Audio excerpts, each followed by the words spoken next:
दो ज़्यादा से ज़्यादा इसमें ख्याल करते हैं। और जो लड़के जो साथ साथ सहारा देते हैं उनको, और उसी के साथ साथ मंदिर में जो लगे हुए लोग हैं जो हर सप्ताह, कभी कोई कभी नहीं आ पाता, नहीं हर सप्ताह साथ दे रहे हैं सबको, कि उन्हीं सब के सहारा से मंदिर चलते हैं। पंडितों के धरी बात करता हूँ कि जहाँ से जहाँ जे भी है, दूर बगीचे जहाँ जैसे रहता है, जो जिसे सफलता है, फिर भी आकर के आपको सेवा करते हैं। और सबकी तरफ से, समाज की तरफ से श्रीमती मैना की विशेष धन्यवाद करते हुए उनकी बधाई देता हूँ कि भगवान की दया है, कि लंबी आयु आगे भी मिले, कि जितना वर्ष कल मनाएंगे पूरा होंगी, उससे आगे लेकर के पूरी 100 वर्ष की आयु मिले। और जब तक जिए उनकी हाथ गोड़, ऐसे बोल दिया, सब अंग अंग, हाथ गोड़, आँख नाक कान मन मुख बुद्धि हृदय जो है सब स्वास्थ्य रहे, सशोत रहे, उसे सत्कर्म करते हुए उनके जीव बीते, खुशी खुशी बीते, उनकी भी अपनी मनोकामनाएं जो है भगवान पूर्ण कराए। यही भगवान से आशीर्वाद मांग रहा है उनके लिए। और स्वामी जी तो आशीर्वाद की वर्षा बरसाएंगे ही, आशीर्वादों की तरफ से भी, कथाओं के तो आप लोग भी इस समय प्रार्थना करें कि व्यास जी के रूप में स्वामी जी हम लोग को अमृत पान कराएं। आप लोग खड़ा हो जाएं।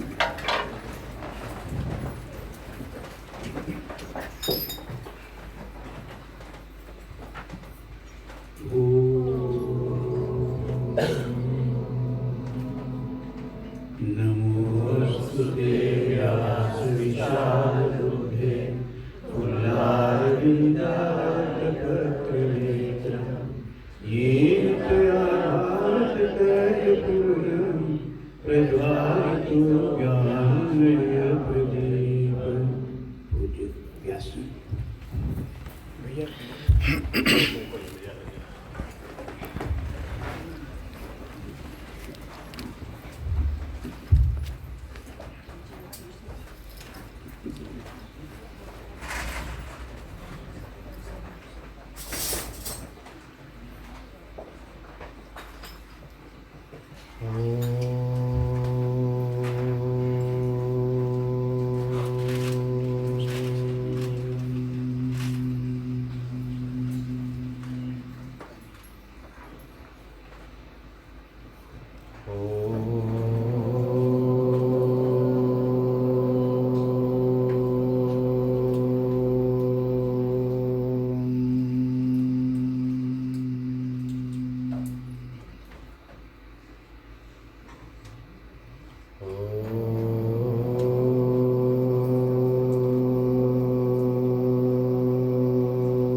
गुरुर्ब्रह्मा गुरुर्विष्णु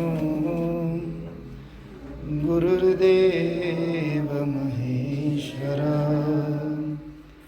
गुरुर्साक्षात् परब्रह्म तस्मै श्री गुरवे नमः। वन्दे बोधमयं नित्यं गुरुं शङ्कररूपिणं यमाश्रितो हि वक्रोऽपि चन्द्रः सर्वत्र वन्द्यते। कृष्णाय वासुदेवाय हरये परमात्मने प्रणतक्लेशनाशाय गोविन्दाय नमो नमः।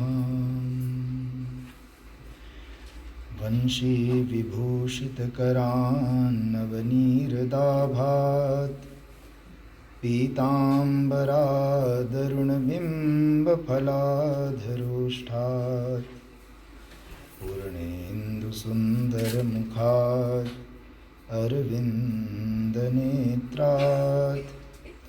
कृष्णात् परं किमपि तत्त्वमहं न जाने। ॐ यो ब्रह्माणं विदधाति पूर्वं यो वै वेदांस्य प्रणोति तस्मै तमः देवात्मबुद्धिः प्रकाशं मुमुक्षुर्वै शरणमहं प्रपद्ये।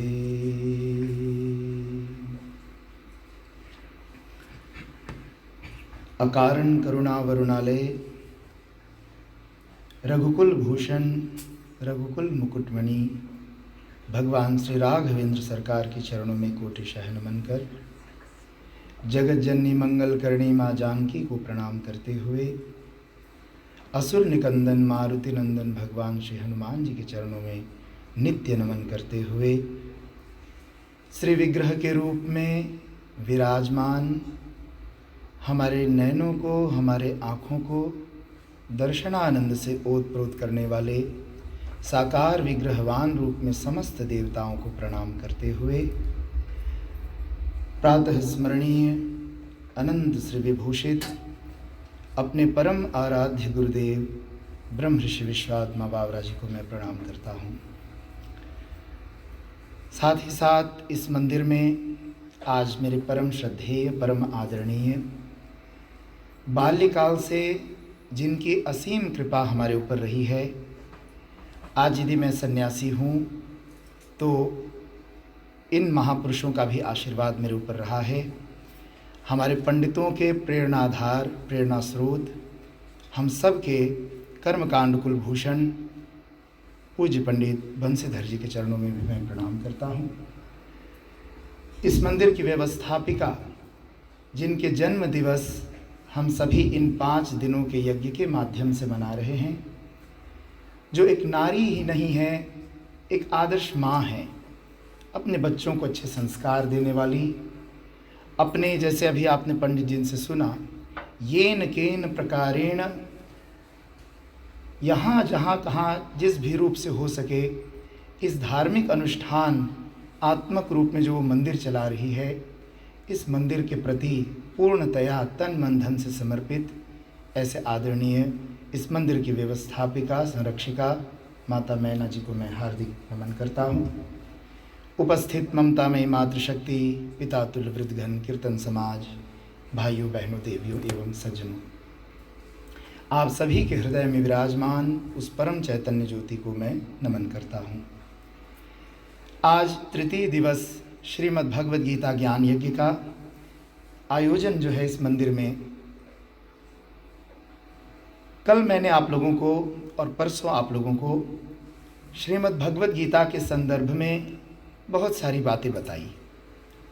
सर्वप्रथम तो ये मैंने आपको बताया कि ये जो भगवद गीता है ये नर के लिए नारायण का उपदेश है, ये पुरुषोत्तम का उपदेश पुरुष के लिए है, ये जीव के लिए शिव का साक्षात डायरेक्ट ज्ञान है, उपदेश है, और मानव मात्र को अपने जीवन के चरम लक्ष्य तक ले जाने वाले एक माध्यम है। श्रीमद् भगवद गीता को भगवान ने पुनः दोहराया। कहाँ पर दोहराए?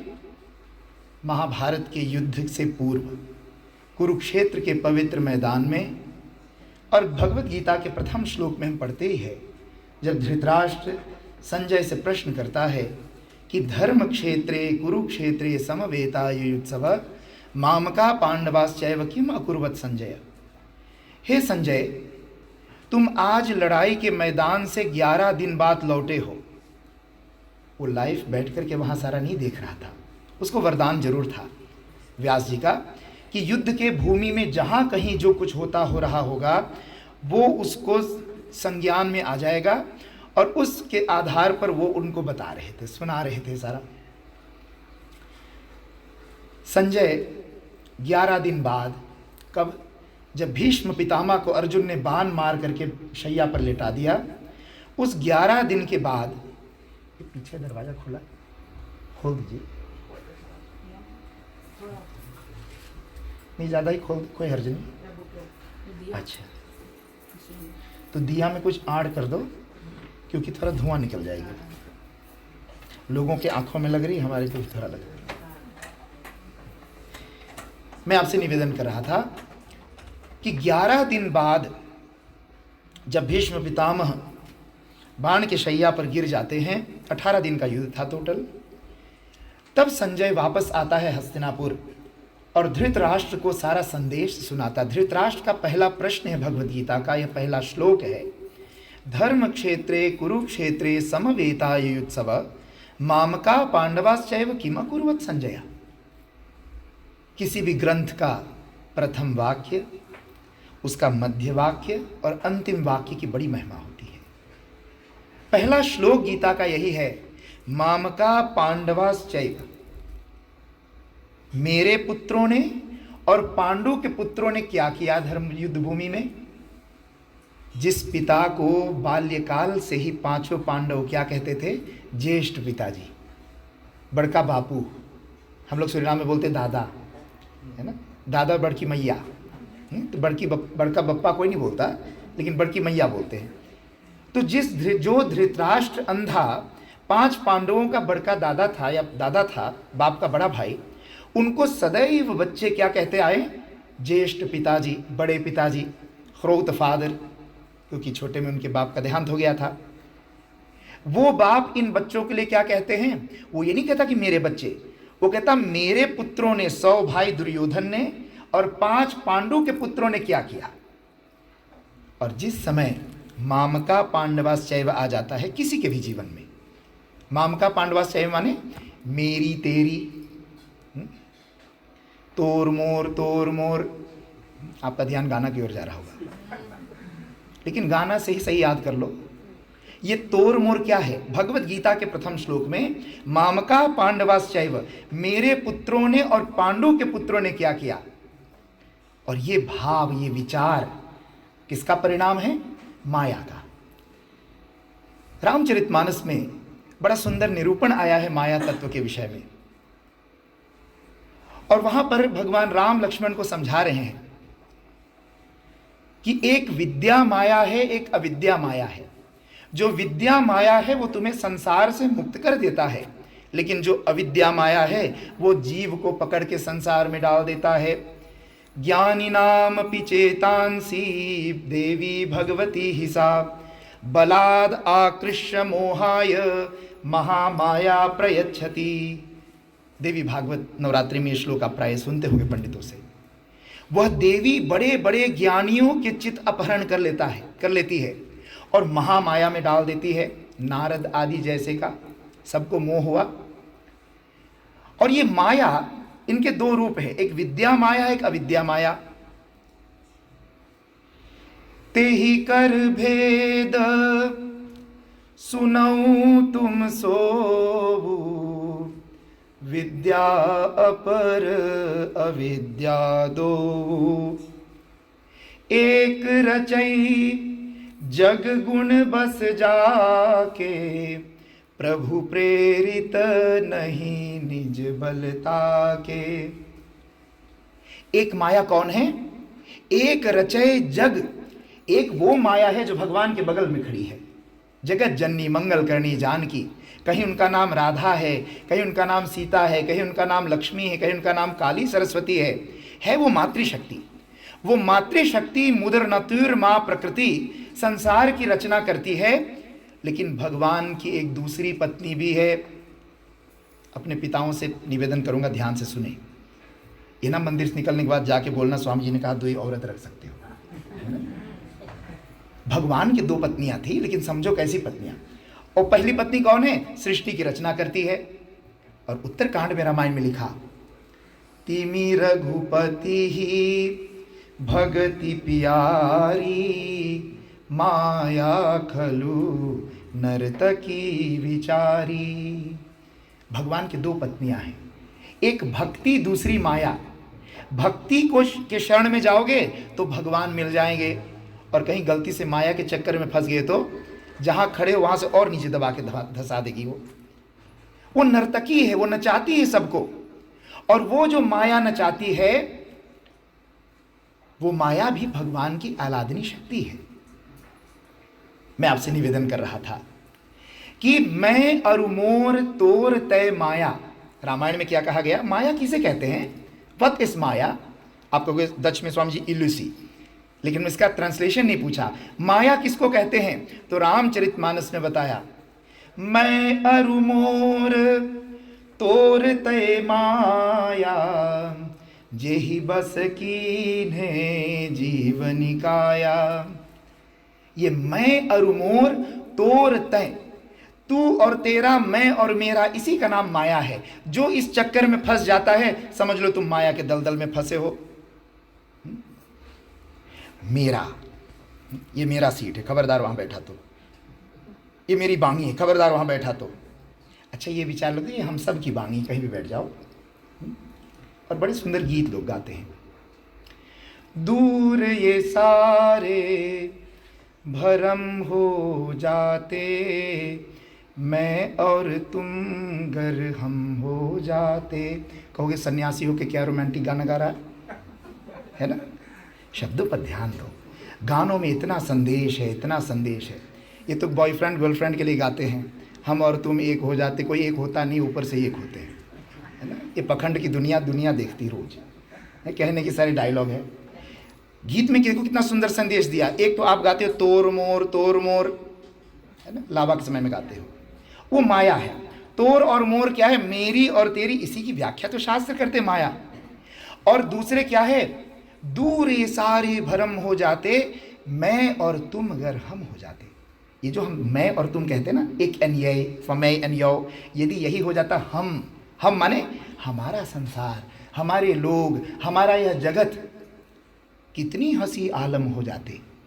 मैं और तुम, ये जो मैं और तुम है, अगर ये हम हो जाते।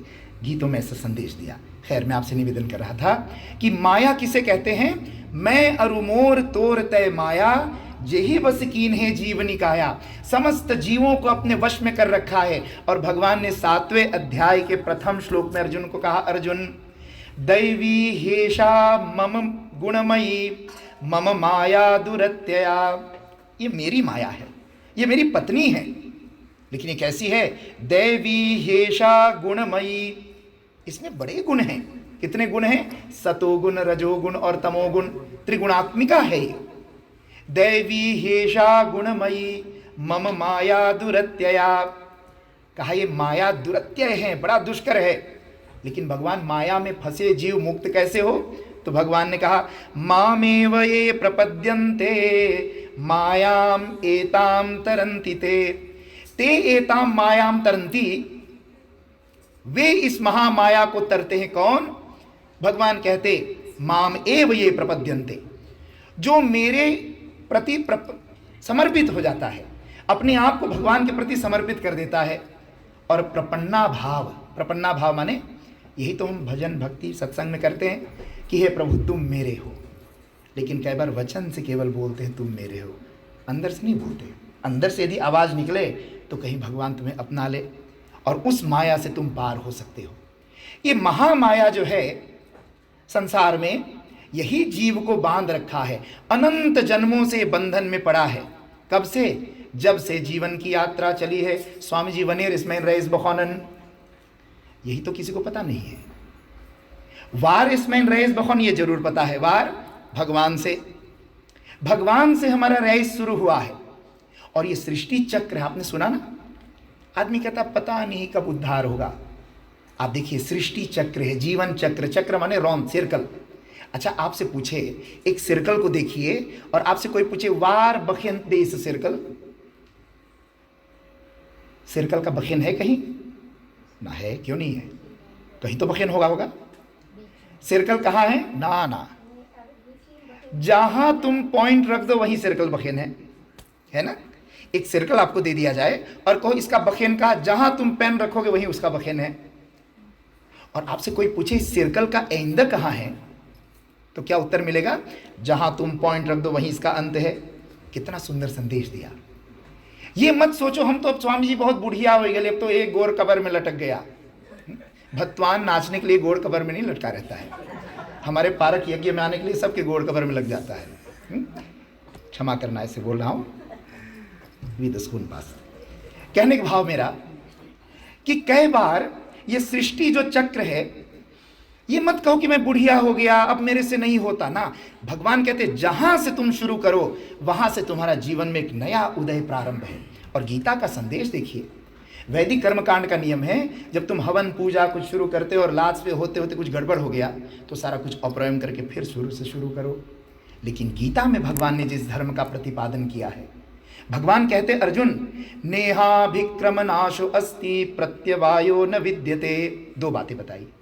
यदि तुम गीता द्वारा बताया धर्म का अनुष्ठान करते हो, गीता द्वारा बताया हुआ धर्म का पालन करते हो और बीच में कहीं गड़बड़ी हो गई तो भगवान कहते डोंट माइंड, बुरा मत मानिए।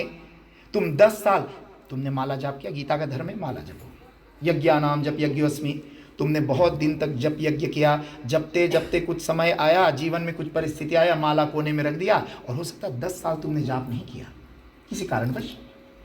लेकिन गीता का कहना है यदि तुम 10 साल बाद फिर माला उठाते हो तो नुल से नहीं तेलिंग चलेगा, जितना तुमने जप चुका था वहां से तेलिंग आगे बढ़ेगा। कितना सुंदर भगवान ने आश्वासन दिया, कितना सरल धर्म बताया इसमें। और उस धर्म में भगवान ने बताया कि जीवन की यात्रा प्रारंभ हुआ परमात्मा से। मम एवांशो जीवलोके जीवभूत सनातन, तुम परमात्मा के अंश हो, तुम परमात्मा के फॉर्म के हो, अपने को छोटा क्यों मानते हो? मैं तो छोटा हूं, मैं तो नीच हूं, मैं तो ये हूं ना। भगवान ने कहा तुम नीच हो। भगवान कहते तुम मेरा फॉर्म के हो। हाँ, तुम अपने को नीच क्यों मानने लगे जानते हो? क्योंकि तुम्हारे विचार नीच हो चुके हैं, तुम्हारे भाव अपवित्र हो चुके हैं, और भाव अपवित्र हैं, विचार अपवित्र है तो कर्म ऑटोमेटिक अपवित्र हो जाते हैं, क्योंकि your actions are the projection of your thought and your feelings. जो तुम करते हो तुम्हारे भाव और बुद्धि का परिणाम है, रिजल्ट। भगवत गीता कहती है यदि तुम्हें जीवन को पवित्र बनाना है, आपको अपने जीवन को शुद्ध करना है, तो शुद्धिकरण कहां से शुरू होगी? कहते मूल से, मूल। और मैंने बताया था आत्मा को पवित्र करने की आवश्यकता नहीं, वो तो सदा पवित्र है। जैसे तुम कह दो किसी को मैं अपने घर के स्त्रोम सफाई करने जा रहा हूँ, स्त्रोम की सफाई, तो स्त्रोम कोई साफ नहीं कर सकता। स्त्रोम कभी गंदा होता ही नहीं। गंदा क्या होता? तुम्हारा ख्लोइलाम। ख्लोइलाम को तुम साफ कर सकते हो, उसका ट्यूब को अंदर से साफ कर सकते हो, लेकिन स्त्रोम को तुम साफ नहीं कर सकते। ऐसे जीवन का जो जीवन की ज्योति है, जिसको चैतन्य शक्ति कहते हैं, जिसको बवस्सैन बोलते हैं, दी बवस्सैन हुफियनी तरेनखन, दी बवस्सैन दी बिनयो इस, dat is altijd rein, dat is jouw ware zelf. Maar jouw ware zelf manifesteert zich middels 3 media. Welke zijn de 3 media? We hadden het over de 3-delige pak. ठीक है ना? onderkleding, normale kleding और bovenkleding. इसको कहते हैं onderkleding बुद्धि, कारण शरीर। तो इधर है सूक्ष्म शरीर मन, और दर्द है स्थूल शरीर जो ऊपर से देखते हो। तो बॉडी, माइंड और intellect, body, mind and intellect, इन 3 को हमें पवित्र करना है, शुद्ध करना है। उसके लिए गीता का यह ज्ञान है। कल मैंने एक बात और निवेदन किया था, भगवत गीता में मनुष्य के संपूर्ण जीवन को पवित्र और सुंदर बनाने की व्यवस्था, और उस व्यवस्था के अंतर्गत भगवान एक बात और समझाए हैं कि धर्म के 2 पैर हैं। 2 पैर क्या है? कल मैंने बताया था,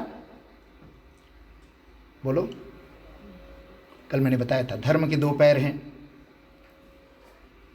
आगे वाले लुका नहीं पा रहे बेचारे, कहाँ लुका? सुबह भूल गया। हमारे गुरुजी एक कथा सुनाते थे, भगवत गीता के महात्म्य में एक श्लोक है। हमारे बंसीधर राजा भी गुरुजी के शिष्य, उनको सारी कथाएं याद है। गुरुजी बताते थे कि एक बार एक गुरु 50 लेरलिंग को पढ़ा रहे थे, तो उन 50 लेरलिंग में एक लेरलिंग आगे बैठा रहता था, मुंह बाक ऐसे ऐसे गुरु की ओर देखता था। वाह, दर्शन, बहुत सुंदर, कुछ तो बताया। तो हाँ, अभी मैं बताता हूँ। हमारे गुरु जी बताते थे कि 50 लेरलिंग बैठ के गुरु से पढ़े थे, तो एक आगे लल्लू लाल बैठा रहता था और वो गुरु को एक टक देखता था बड़े ध्यान से, और उसने कभी कोई फ्राक नहीं स्टाइल किया था। तो जिस दिन गुरु सब नाफिर यार गुरु सबको डिप्लोमा बांटने लगे, तो कहते आज बड़ी खुशी की बात है कि एक लड़का हमारे सामने जो बैठा है, उसने आज तक एक भी फ्राक नहीं स्टाइल किया, एंड एक फॉर अंडरस्टैंड, या मैं सोचता हूँ कि आज तक जो कुछ मैंने पढ़ाया एन एकदम सीधे उसके हृदय में उतरा होगा, सब गीता को समझ गया होगा। वो लड़का का जब नाम लिया तो वो भी घबरा गया, वो स्वयं घबरा गया कि मैं कैसे कुम लाउद सलाख हुआ। गुरु कह रहा है सबसे बेस्ट का सलाख तो यही है। और जब बच्चे को कहा आगे आ जाओ, माला पहराए, तुम्हें डिप्लोमा दे, तो कहते गुरुदेव डिप्लोमा देने से पहले एक बात मैं क्लियर कर दूँ। उसने कहा क्या? कहते ऐसी बात नहीं है कि मैंने सारी बात आपकी समझ ली है 4 साल में, बल्कि सही बात तो ये है कि जो आपने इर्स्तदाह पढ़ाया था अभी आज तक मैं वही सोच रहा हूं कि क्या है उसका अंकुर। कहते क्या पढ़ाया था मैं चेला? कहते आपने गीता के श्लोक में पढ़ाया था सर्व उपनिषदो गावो, सारे उपनिषद गाय हैं, उपनिषद ग्रंथ है उसके गाय है। और दोग्धा गोपाल नंदना, कृष्ण भगवान उस गाय को दोह रहे हैं। पार्थो वत्स सुधीर भोक्ता, और अर्जुन बछड़ा बन के उसी गीता दुग्धम अमृतम महत, गीता रूपी अमृत दूध को पी रहे हैं। गुरु ने कहा प्रश्न क्या है? कहते गुरुदेव आपने कहा सर्व उपनिषदों गावो, ये तो बात ठीक है। सर्व उपनिषदों माने मेरफौत, अल उपनिषद, और गावो माने सब गाय, कुय सैनोग मेरफौत, ये तो गीता के श्लोक समझ गया। लेकिन द्वैत देल समझ में नहीं आई। दोगधा गोपाल नंदना, दोगधा माने दूहने वाला, लेकिन उस लड़के की समझ में क्या आया? दो गधा। वो कहते जब 2 गधा थे तो गोपाल नंदन एंकल फौत क्यों है? द्वे फौत होना चाहिए था, गोपाल नंदनौ होना चाहिए था। लेकिन वहां 2 गधा गोपाल नंदना क्यों लिखा है, जबकि 2 गधा वहां नहीं लिखा, 2 गधा लिखा है। गुरु ने कहा बेटा एक गधा तू है, दूसरा गधा मैं। एक तू जो 4 साल में पूछ नहीं पाया, एक जो मैं 4 साल में मुझे दौर नहीं था कि तुम्हें ये समझ में नहीं आ रहा। इसलिए आपको गधा नहीं बना रहा हूं, क्योंकि गधा मैं भी बन जाऊंगा समझाने वाला। आप ध्यान पूर्वक कथा को सुने। माता जी ने बड़े सुंदर उत्तर दिया कि जीवन के 2 पहलू हैं। हर एक व्यक्ति के जीवन 2 धाराओं में चलती है, एक तुम्हारा इंडिविजुअल लाइफ, दूसरा तुम्हारा gemeenschapelijk लाइफ। और धर्म के 2 पिलार है। द सनातन धर्म is gefundeerd op 2 steunpilaren. Er is geen derde pilaar. Welke zijn deze 2 पिलार? एक का नाम है दर्शन, दूसरा का नाम है नीति। दर्शन माने इंडिविजुअल लाइफ को सुंदर बनाने वाला जो फिलोसॉफी से इतलाक दिया गया है। अब मैंने कल 4 बिल दिया था कि कमरे में हम बैठ के ध्यान करते हैं, हमें रियलिसात हो जाता है। एक बैन खीन लिखाम, एक बैन आत्मा। भगवान ने पहले से हमें 3 कपड़ा पहना रखा। दोस्त मैं अब घर से नंगे बाहर निकलूंगा क्योंकि पहले से 3 कपड़ा पहन रखा हूं। मैं तो शरीर नहीं हूं, आत्मा हूं। तो आप समाज में चलोगे तो आप देर तक नहीं चल पाओगे। 5 मिनट इधर चलोगे पुलिस पकड़ के जेल में डाल देगा या परनासियाम डाल देगा। ये इंडिविजुअल रियलिसात तुम्हारा जो है, ये जब तुम gemeenschap में आते हो तो उसमें तुम्हें आन पास करना पड़ेगा। आन पास कैसे? बड़े बड़े योगी संत तपस्वी महात्मा, हमारे गुरुदेव स्वयं बहुत दिन तक वस्त्र धारण नहीं किए, 30-30 साल तक। लेकिन पहली बार कपड़ा पहना कब? जब हीथ्रो एयरपोर्ट इंग्लैंड जाना हुआ उसको, तब वहाँ पे पहली बार उनको कपड़ा पहनना पड़ा, क्योंकि नंगे शरीर से तुम प्लेन में बैठ नहीं सकते।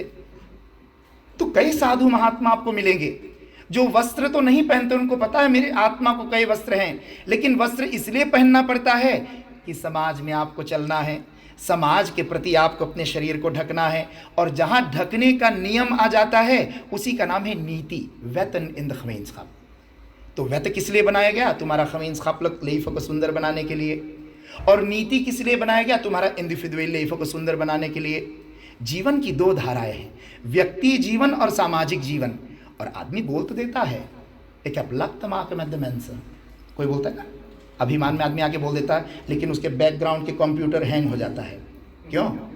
मन में तो कहीं होता मन का बोली।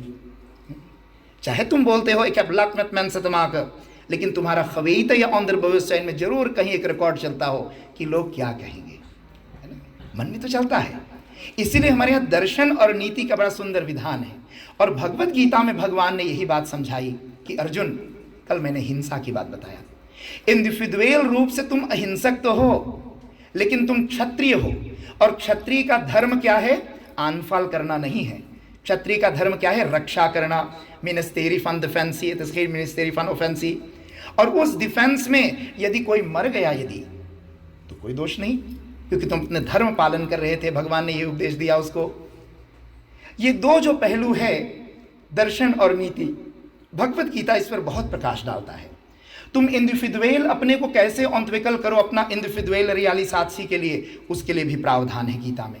लेकिन भगवत गीता एक और बात बताती है, क्या? सामाजिक जीवन, तुम्हारा सामाजिक जीवन कैसा हो उसको भी समझना पड़ेगा। हमारे शास्त्र कहते हैं, आप लोगों ने सुना होगा, वर्ण आश्रम धर्म, एक धर्म ये भी है। आश्रम धर्म माने एन तत्फैफन त्वेन तक तुम ब्रह्मचारी हो, ठीक है, फैफन त्वेन तक तत्फैफ तक तुम गृहस्थी हो, फैफ तक तत्फैफन सेफन तक तुम क्या हो, वानप्रस्थी बन जाओ, और फैफन सेफन तक तत् होंदर तुम संन्यास धारण कर लो। ये होंदर खदेल दौर फिर, क्योंकि जीवे में शरदा शतम, 100 साल तक जीने की इच्छा करो, उसको 4 भाग में बांटोगे तो एन तो फैफन त्वेन तक ब्रह्मचर्य का पालन करना पड़ेगा, या करोगे तो अच्छा रहेगा। अब ये एक बात विडंबना आई, कोई ना ब्याह किया हुआ आदमी ना, तो आदमी क्या कहता, स्वामी जी ये ब्रह्मचारी है। ब्रह्मचारी माने इसका ब्याह नहीं हुआ। तो क्या जिसका ब्याह नहीं हुआ वो ब्रह्मचारी है क्या? शास्त्र कहता नहीं। ब्रह्मचारी कोई पैदा से नहीं होता, ये समझने वाली बात है। जैसे गृहस्थी किसी को बनाया जाता है विवाह संस्कार करके, ठीक है ना, जब विवाह संस्कार होता तब वो गृहस्थी बनाया जाता है। वानप्रस्थ संस्कार करके उसको वानप्रस्थी बनाया जाता है, और क्या सन्यास संस्कार करके उसको सन्यासी बनाया जाता है। ऐसे कोई पैदा होते ही ब्रह्मचारी नहीं हो जाता, याद रखना मेरी बात को। और ये शास्त्र सम्मत बात आपको बता रहा हूं, जन्म से कोई ब्रह्मचारी नहीं है, याद रखो। कहा फिर जन्म से ब्रह्मचारी नहीं तो कब ब्रह्मचारी बना?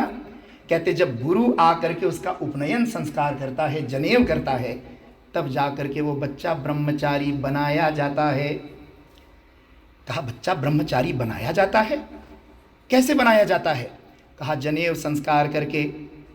जब जनेऊ संस्कार होता है तभी बच्चे को ब्रह्मचारी बनाया जाता है, और ब्रह्मचर्य धारण करके फिर वो गुरुकुल में जाता है विद्या अध्ययन करने।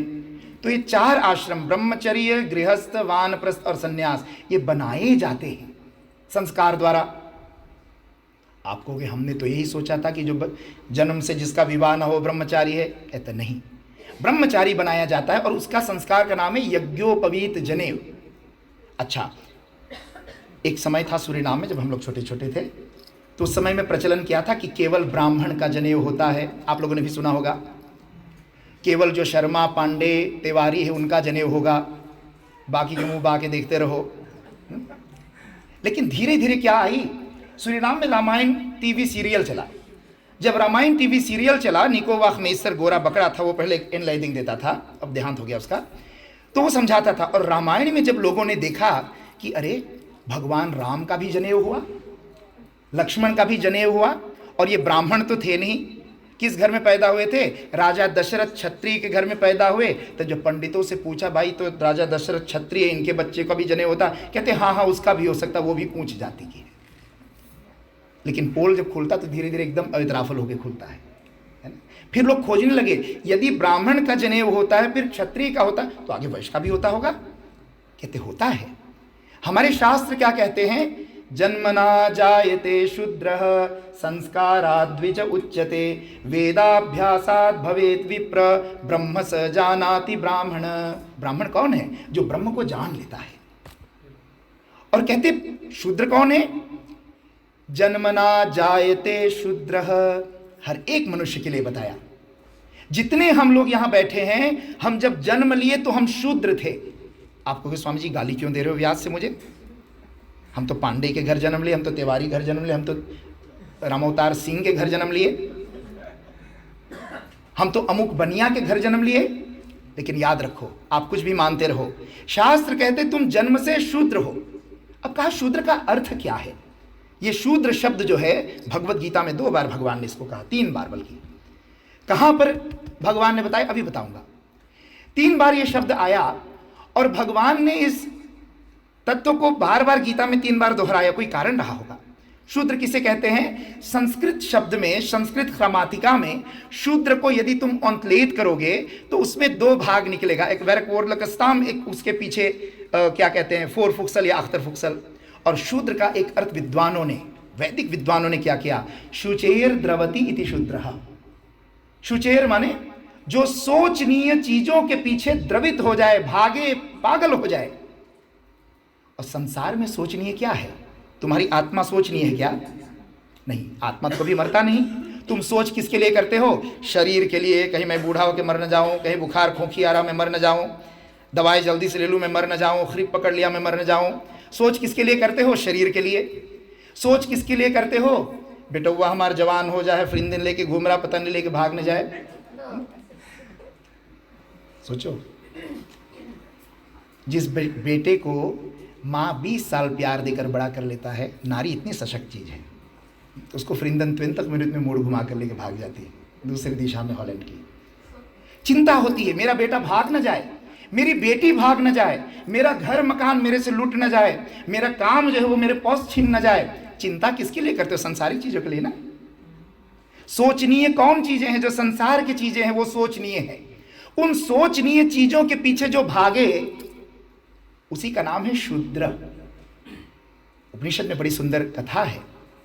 राजा रैक्व, एक राजा बैठे थे अपने महल में ऊपर बालकन में, और बालकन में बैठे थे। पहले बताते प्राचीन काल में पशु पक्षी बोलते थे, ऐसे लोग मानते हैं। तो राजा रानी से बैठे थे दोनों, और उतने में राजा को बड़ा अभिमान था कि मेरे समान कोई तेजवान नहीं है इस संसार में। उतने में एक हंस हंसनी उड़ता हुआ जा रहा था। एक कपल, एक पार फंसवान है, जैसे यहाँ दुक्सी दुक्सा उड़ता पार्क में आपके। तो एक दुक्सी और दुक्सा दोनों उड़ते जा रहे थे, और दुक्सी ने दुक्सा से कहा कि देख, राजा का कितना सुंदर चमक रहा चेहरा, कितना तेजवान राजा है। दुक्सा ने कहा चुप, ये राजा चमक तो रहा है, लेकिन इससे ज्यादा चमक रहा है रैक्व मुनि। उपनिषद की कथा है। जब उसको लगा कि रैक्व मुनि और चमक रहा है, तो राजा को खलबली मची, भाई मेरे से और ज्यादा कौन चमक रहा है, मैं जरा पता तो लगाऊं, मेरे से ज्यादा तेज किसमें है। जब राजा खोजते खोजते, लंबी कथा कोर्ट में बताऊंगा, खोजते खोजते जब पहुंचे तो कहाँ गया? एक बैलगाड़ी, आप लोग जानते हैं बैलगाड़ी जो 2 व्हील पे होता है, बैल खींचता उसको, औसकार बोलते हैं या क्या बोलते हैं, स्थिर कार। उसके नीचे एक बूढ़ा सा महात्मा बैठा हुआ था ध्यान साधना में, रैक्व मुनि। राजा जब गया देखा सही में बड़ा तेज, चिराग की तरह शक्ल बढ़ रहा है, तपस्या का तेज। और राजा ने सोचा मैं इससे कुछ और सीखूं कि मेरे भतीजे जैसे बढ़ जाए। तो राजा ने बड़ा निवेदन किया, ऋषि तो आंख खोले नहीं। राजा ने क्या किया फिर? सोचा हो सकता है ये तब आंख खोल ले जब मैं सोना चांदी ला के यहाँ बिखेर दूँ, जैसा आदमी की सोच होता है। राजा ने थाली में सोना हीरा मोती जितने ये चमक दमक ब्लिंग ब्लिंग वाली चीजें हैं ला करके थालियों में सजा करके रैक्व मुनि के सामने रख दिया। और ये देखता रहा कब मुनि आंख खोले। मुनि जब आंख खोला तो भड़का जोर से, कहता नीच कहीं का, शूद्र कहीं का। जब शूद्र बोला तो राजा को बड़ा धक्का लगा। किसी राजा को शूद्र बोल दो, उसको अच्छा लगेगा क्या? किसी इंटरनेट को जाकर बोल दे ए ब्रदर कम हियर हॉस्पिटल में कहेगा इसका दिमाग खराब है, देख नहीं रहा मेरे अंदर तेज कुछ और है। तो उसने जब कहा कि शूद्र कहीं का, तो राजा को अंकुश तो लगा, लेकिन डर गया कि कहीं श्राप ना दे दे, तेजवान तो है। उसने कहा ऋषिवर आप मुझे शूद्र क्यों कहते? कहते नीच आदमी, मैं तपस्वी महात्मा, तुम मुझे इन सोना चांदी से खरीदने आए हो, सोचनीय पदार्थों से। और वहां उपनिषद में ये डेफिनेशन दिया गया, विद्वानों ने वहां लिखा, ऋषियों ने, कि जो सोचनीय पदार्थों को महत्व दे, जो वार्ध दे ये सोचनीय चीजों को, उसी का नाम शूद्र है। और आप देखिए, एक बच्चा जब पैदा होता है तो उसको कोई ज्ञान होता है क्या? ज्ञान तो नहीं होता। बच्चा पैदा हुआ उसको ज्ञान नहीं, कोई भी चीज दे दो उठा के मुंह में डाल लेगा, यहां तक कि छुरी दे दो तो मुंह में डाल लेगा, वो उसको ज्ञान ही नहीं है। ज्ञान कब होता है? जब गुरु उसको घर से उठाकर ले जाता है, अपने गुरुकुल में उसको ब्रह्मचर्य की दीक्षा दे करके, शिक्षा दे करके और परिपूर्ण करके जब फिर समाज को वापस लेकर करता, तब जा करके वो कुछ बन के समाज में आता है। इसलिए शास्त्र ने कहा जन्मना जायते शूद्रः, जन्म से सभी शूद्र है, इसमें बुरा मानने वाली कोई बात नहीं है। जन्म से हम सभी संस्कारहीन होते हैं, अनंत जन्मों के पाश्विक संस्कार हमारे अंदर होते, फिर माँ बाप सिखाते हैं कि देलन मच ब्रूर, ऐसे करना है, ऐसे धरना, ये संस्कार माँ बाप से हमें मिलते हैं। जन्म से हम सभी शूद्र है। कहा फिर आगे कैसे बना? वही शूद्र, वो चाहे किसी पंडित के घर पैदा हुआ लड़का हो, वो भी शूद्र है।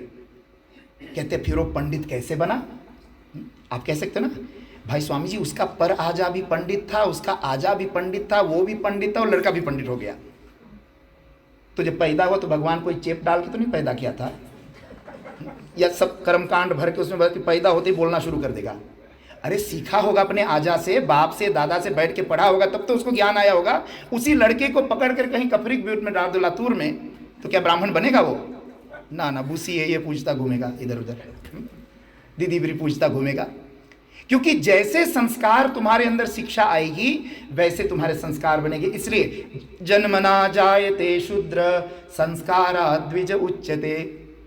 और जब जनेव संस्कार होता है तो उसका तीतल मंत्र क्या कहा? द्विज उच्यते। द्विज माने, द्विज का अर्थ ही है त्वेद केर खबोर। द्वि माने त्वेद, ज माने जन्मना, द्विज माने त्वेद केर खबोर, और वो द्विज बन जाता है। और द्विज कौन होते हैं? वही शूद्र को या तो ब्राह्मण बनाया, वही शूद्र को या तो क्षत्रिय बनाया, उसी शूद्र को या तो वैश्य बनाया। और शूद्र कौन? शूद्र शूद्र रह जाएगा यदि वो स्कूल नहीं जाएगा तो। समझ में आई बात? फिर से हर हाल करता हूं। यदि जन्मता हुआ बालक को गुरु के पास न ले जाया जाए शिक्षा के लिए तो वो शूद्र के शूद्र ही रह जाएगा। और ऐसे आदमी को किस काम में लाते लोग? कहते लेबर में लगा दो, साका उठा दो, ढोवा दो, लेबर अरबैत के काम में लगा दो। इसलिए हमारे यहाँ वेद में बड़ा सुंदर विधान दिया। gemeenschapelijke indeling के विषय में मैं आपको बता रहा था कि आपका एक इंडिविजुअल लेफर, एक gemeenschapelijk लेफ है। gemeenschapelijk लेफ में भगवत गीता ने भी आपको 4 भाग में बांटा, याद रखो। ये कास्टस्टेल्सल नहीं है, ये क्लासस्टेल्सल है। और ये 4 भाग क्या है? भगवत गीता के 4थे अध्याय के 13वें श्लोक, याद कर लेना, 4,13। बोलो एक बार फिर बोल लो। बड़ा विवादित श्लोक है ये, है ना? इसको ठीक से अध्ययन कर लेना। हम लोगों का जीवन बीत गया इसमें माथा पच्ची करते, आजा का तो बीत ही गया, तख्त यार मैं भी फेर तक हूँ, है ना? क्यों भाई? आदमी को समझाते समझाते इसमें दिमाग खप जाता है। 4थे अध्याय के 13वें श्लोक में या 3रे अध्याय के 14वें श्लोक में,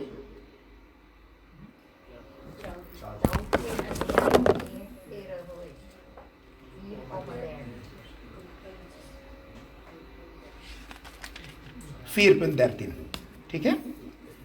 4थे अध्याय के 13वें श्लोक, भगवान वहां पे क्या कहते हैं?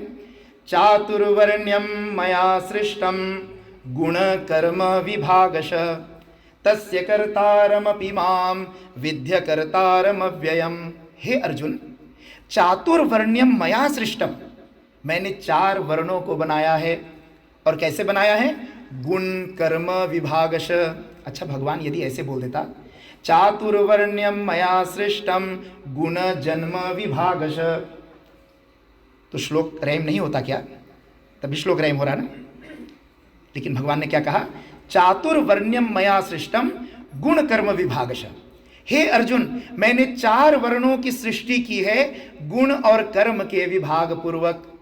गुण कर्म विभाग पूर्वक माने opgrond van zijn kwaliteiten en zijn capabiliteiten मैंने gemeenschap को 4 delen में बांट दिया। और ये 4 delen कैसे बटा? कहा इसकी व्याख्या हम वेद में समझें। आप लोग वेद के नाम सुने हैं, हिंदू धर्म का आधार ग्रंथ है। 4 वेदों में प्रथम वेद कौन है? ऋग्वेद। और ऋग्वेद में सर्वश्रेष्ठ सूक्त कौन माना गया है? पुरुष सूक्त। उससे पंडित लोग हमारे पूजा कराते हैं मंत्रों का, 16 षोडशोपचार का। 16 कला पुरुष के वर्णन में 16 मंत्र लिखे गए हैं। और उसमें बताया गया है कि één onzichtbare God die manifesteert op 3 niveaus. Wat zijn de 3 niveaus van manifestatie? Als eerst als God zich manifesteert middels de natuur, dan zien wij de kosmische manifestatie, उसको universum बोलते हैं।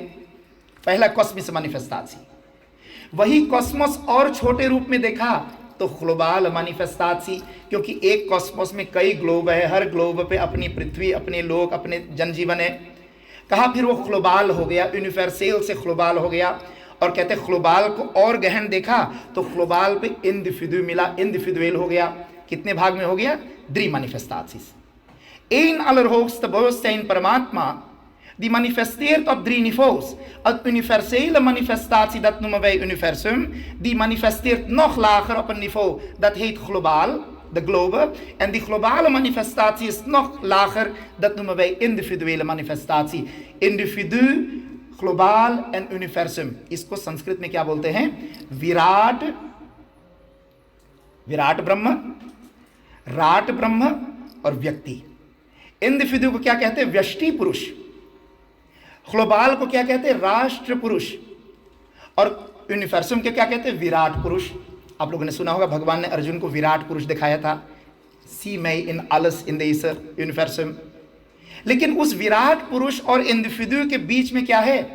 द नाज़ी अल्सन लिखाम फन खौत, जिस देश में तुम रहते हो, ये देश तुम्हारा क्या है? That is your land, your Nazi. And who मुझे योर नाज़ी सीन ये मुद deze natie kunnen zien als een lichaam. Een lichaam dat een manifestatie van een globale manifestatie van de allerhoogste bewustzijn. फिर से herhaal करता हूँ, कोई difficult तो नहीं समझने में? बोलो। मैं तो अपने स्तर से बोलते जा रहा हूँ, फिर से समझिए। एक भगवान है ना, वो भगवान का कोई नाम रूप नहीं है। जैसे तुम्हारा सलाई में आगी है लेकिन उसका कोई नाम रूप नहीं है, लेकिन वही सलाई रगड़ के यदि खास फर्नोइस में लगा तो कहते देख खास फर्नोइस की आगी। वही आगी बार के दिया में लगा तो देख दिया में जोत जल रही। वही आगी कुंड में लगा, देखो हवन कुंड की अग्नि।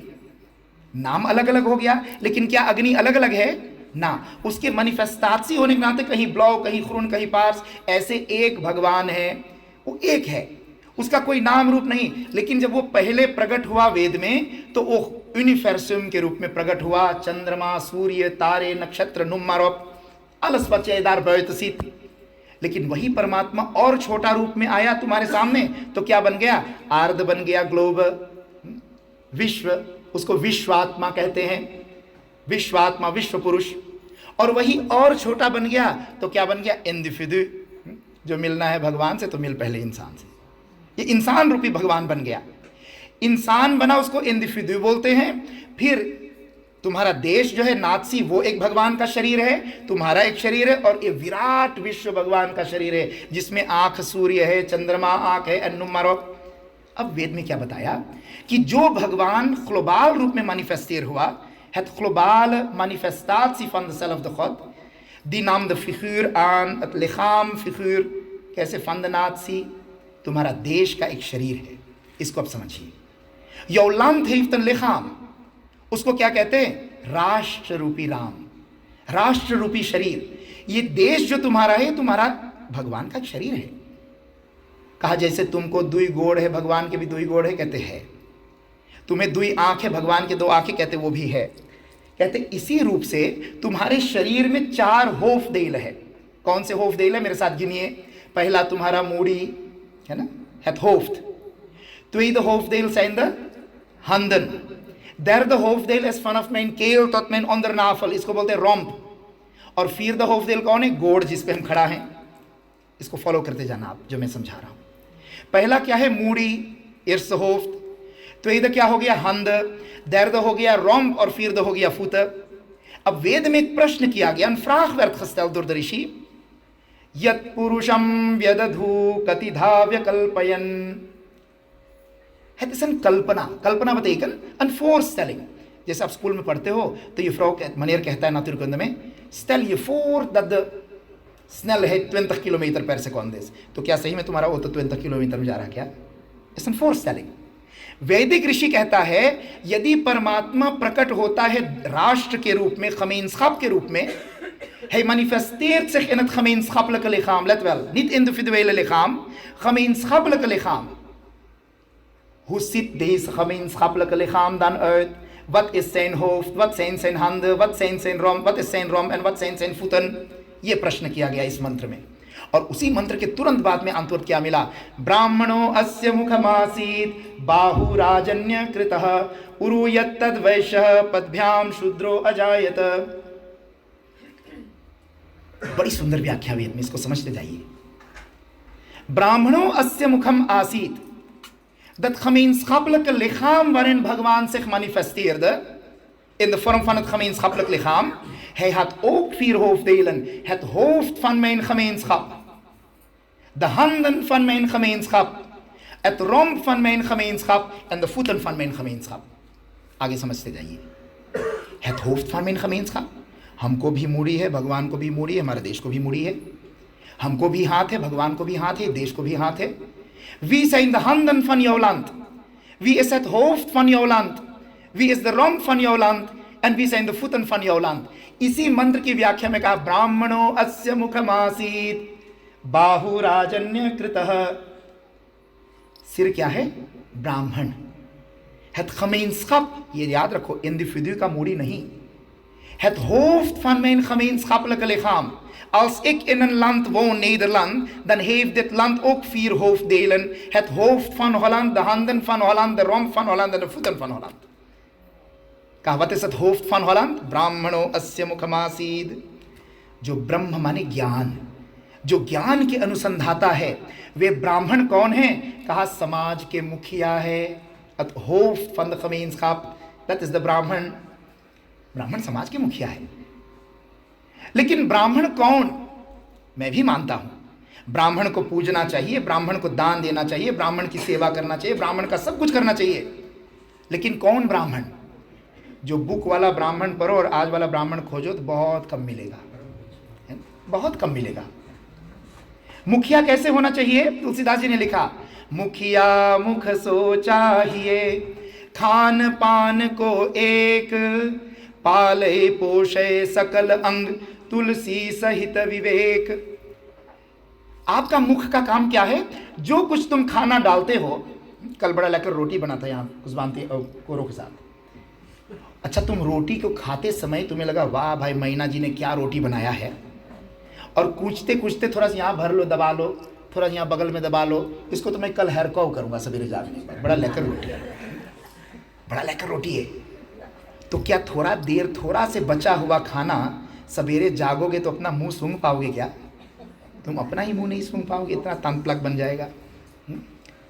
मुखिया को कैसे होना चाहिए? ब्राह्मण को कैसे होना चाहिए?